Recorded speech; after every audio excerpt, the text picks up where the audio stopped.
এই যে ধান গাছের গোড়ার দিকে এই যে পোকাগুলো দেখতে পাচ্ছেন, এগুলো মূলত কারেন্ট পোকা। এই যে দেখেন গাছের গোড়ার দিকে একদম গাছের সাথে লেগে আছে, এগুলো মূলত কারেন্ট পোকা।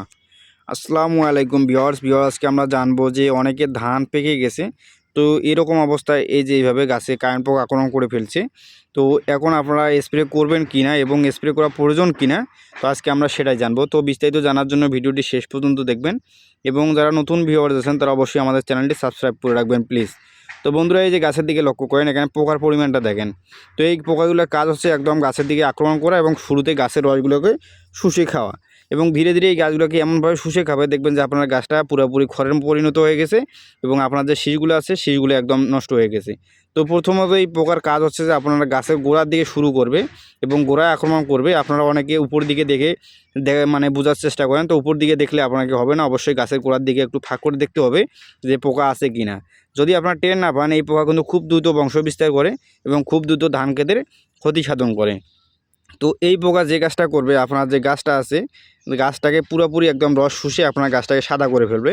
তো অনেকের কথা হচ্ছে যে আমাদের ধান পেকে যাচ্ছে এবং অর্ধাঅধি পেকে গেছে। তো এইরকম সময় যদি আপনারা কারেন্ট পোকা আক্রমণ করছে অনেকের জমিতে, তো অনেকে মনে করতেছেন যে আমরা স্প্রে করবো কি না, স্প্রে না করলেও কাজ ভালো, মানে ধান তো আমাদের পেকে যাচ্ছে, তো এরকম সময় স্প্রে না করলেও হবে। তো মূলত কথাটা হচ্ছে বন্ধুরা, আপনারা যেহেতু ধান পেকে যাচ্ছে, তো এইরকম সময় আপনার যদি গাছের রসটা এই পোকা শুষে খেয়ে ফেলে, তাহলে কিন্তু আপনার ধানের যে ওয়েটটা আছে বা ওজন যেটা, সেই ওজনটা নষ্ট হয়ে যাবে। দেখবেন যে ধানের বেশিরভাগ ধান চিটা হয়ে যাবে। তো অনেকে মনে করতেছেন আমরা ধান কেটে ফেলবো, তো কেটে ফেলার পরও দেখবেন যে আপনার ধানের ওয়েটটা, ধানগুলো বেশিরভাগ দেখবেন যে সাদা হয়ে গেছে বা চিটা হয়ে গেছে।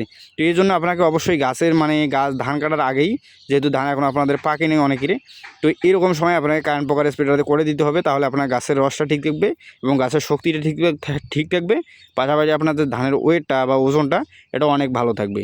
তো বন্ধুরা, আশা করি বুঝতে পারছেন। তো আজকে পর্যন্তই, সবাই ভালো থাকবেন। ভিডিওটি ভালো লাগলে অবশ্যই আমাদের চ্যানেলটি সাবস্ক্রাইব করে রাখবেন। আসসালামু আলাইকুম।